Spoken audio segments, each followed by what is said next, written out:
Warning, major spoilers. Also, I'll be insulting the following series way more than deserves to be insulted.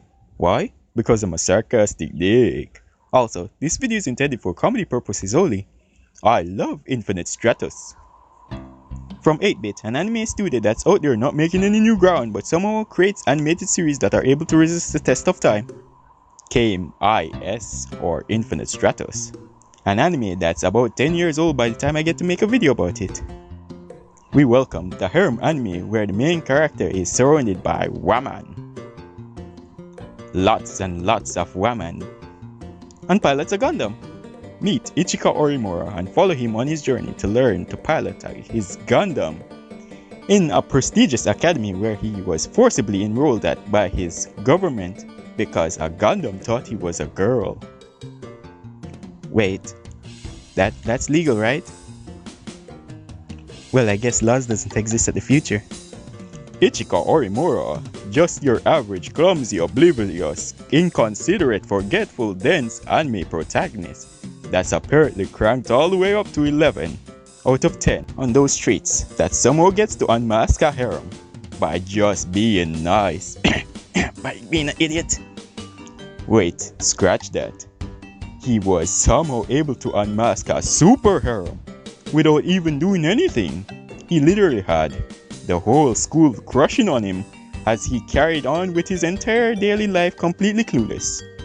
But as soon as you get used to all these eye rolls that will come up from watching the Ichika's interaction with all the girls, you'll come to admire how diverse his harem is, with its childhood friend, second childhood friend, arrogant British girl, trap, teacher, Nazi, pure maiden, a pervert. But his harem doesn't include his sister, because that would be weird. Even though the anime has hinted on it multiple times that his sister is more likely to win than any other girl that isn't related to him. But inconsistencies aside, there is also another member of his harem that is expected to always have her screen time killed off. His best friend's sister. Get taken in by the things this anime has done differently than every single other anime that's come before it, like having a harem, or giving us fan service alongside a plot that may or may not even matter. But since it has a rather cool premise, then it can't be all bad, right? Wrong. Yes, the premise is pretty good, but can anyone out there tell me with full honesty that they knew that the premise was Japan learned how to build mech suits, but only women could pilot them for some reason, which resulted in all the women of the world being held at a higher status than men? Or can anyone out there tell me that they knew the story, this lore basically said that because the mech suits were so technologically badass, the entire world just said, whoa, no, let's just use this for sport, and just instantly call for world peace because no one wanted to enter a war where only one side had mech suits. Are you just hearing about that? Did it sound interesting? Well, too bad they didn't expand upon this, and so all of the viewers were literally left in the dark on this premise of the story they were literally watching. Including me, I literally had to Google this shit. Experience the anime in the direction they chose to explore, like the one boy in the school full of girls stereotype that totally won't become irrelevant halfway through the first season, and a romance aspect that goes nowhere since the plot is basically introducing each new character in order, then having them fall in love with the main character for some reason or another. Okay, maybe I'm looking at this the wrong way because clearly the plot isn't going anywhere. In fact, it has multiple plot holes that are never revisited or resolved. So, how about the characters? Ichika Orimura, or a useless anime male protagonist, is the only male in the world who is capable of piloting a mech suit for some reason unexplained. And because of his gift, he is immediately enrolled in an all-girls academy, and every girl there automatically treats him like a sex god, since he's the only male in 20 miles to the academy.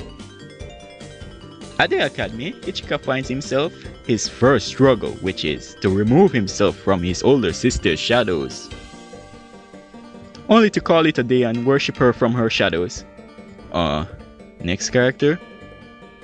Next up, we have Hoki Shinonono.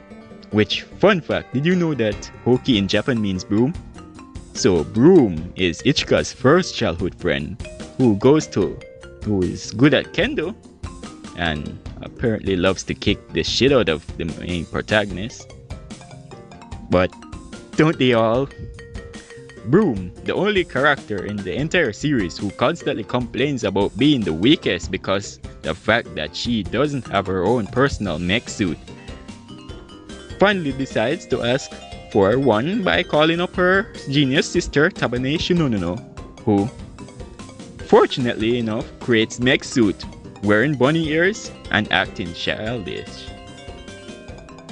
Which reminders, Broom's backstory is literally getting abandoned by her sister and having to live a life of isolation with no friends and only her sword because her older sister was far too busy building 200-something mech suits throughout the span of 10 years to visit, and then she couldn't call because the government didn't allow them to have any contact since people could easily use Broom and to find her sister if she had any form of contact information on her.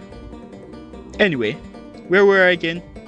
Oh yeah, Broom decided to call her sister using her cell phone number she somehow had, and she requested that her older sister Tabane Shinonono build her very own mech suit, which Tabane Shinonono then proceeded to do in 5 minutes, also enabling her sister's mech suit to be a whole new generation beyond what was currently available, overpowering every single thing that currently exists.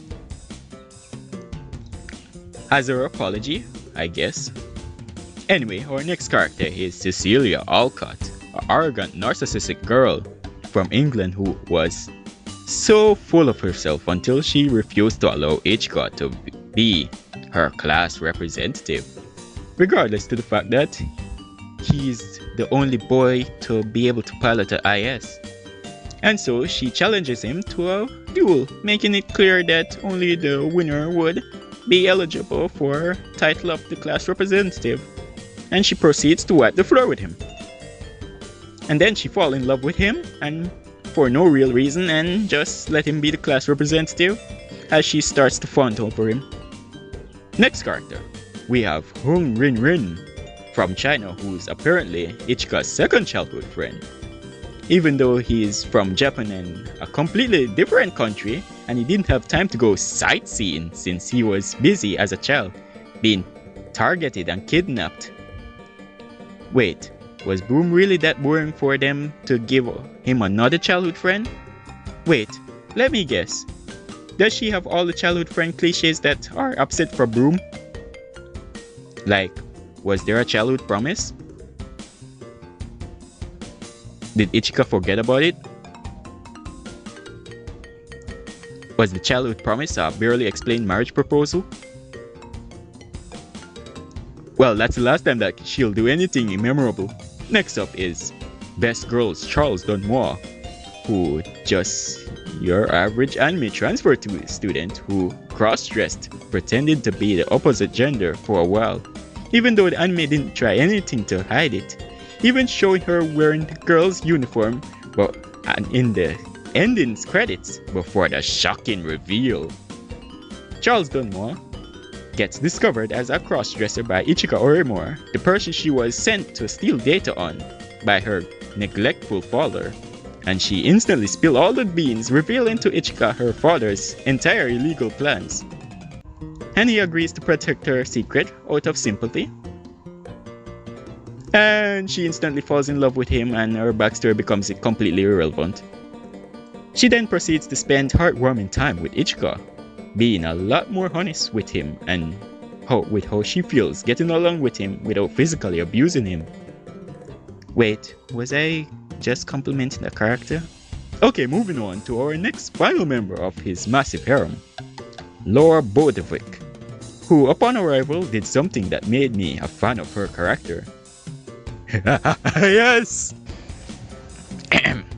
Sorry about that. Ichika really needed to be slapped.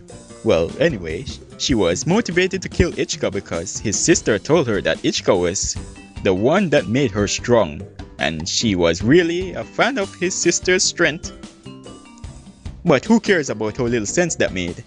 This is a motivated conflict, along with a badass female character. This can't possibly go wrong. What? She fell in love with Ichika after he saved her from her own will and determination? God damn it, anime! You threw away the show's only sense of conflict, badass lore for Moe lore? Who first kisses Ichika, then crawls into his bed naked and sleeps with him? Just so Ichika could say, "Ha ha ha! Wow, that Laura, she's so weird."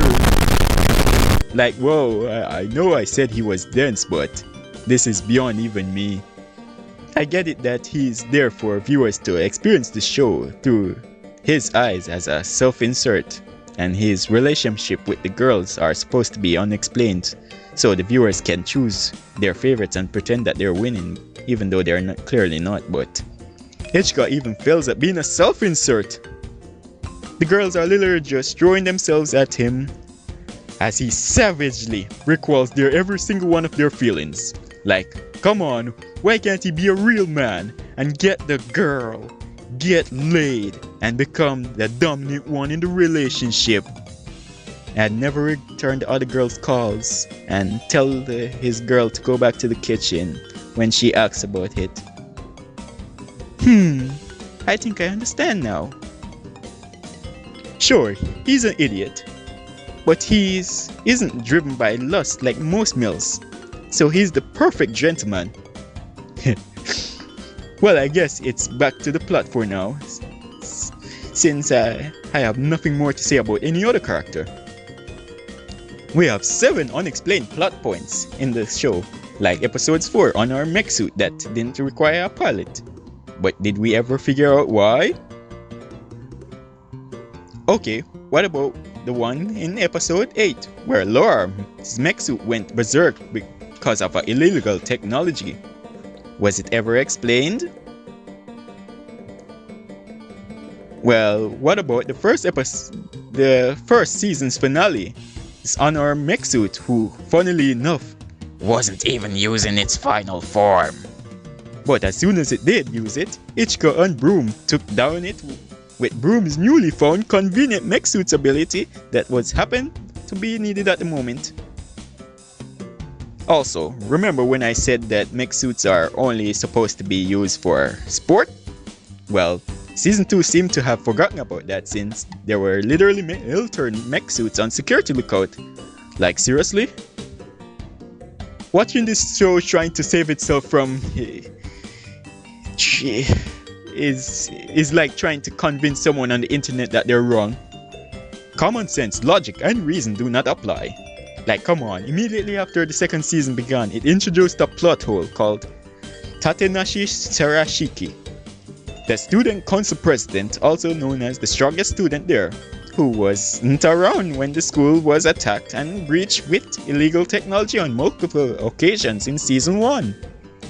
Tatenashi Sarashiki instead chose to introduce herself by forcing herself into Ichika's life every way possible, while dishing out fan service. It seems that not showing up when the school needs her is a thing of hers, since in the season finale, when the academy requested that everyone with personal mech suits lend their hand in order to take down a rogue mech suit. But I guess she was far too busy falling in love with the main character along with her sister, Kanzashi Sarashiki, bonding on a sisterly level because of their shared love for him. I'm going to allow that to slide though, since there is no other male on the planet. With a harem as oversaturated as this one, you'd think I'd begin actually contemplating on who's going to win. Well, the main heroine always wins, so I think I'll be rooting for Charlotte. Which, for lack of better transition, I'll just start talking about the main antagonist now. Madoka Orimura is the female antagonist of the series who for some reason unexplained look exactly like the protagonist's sister.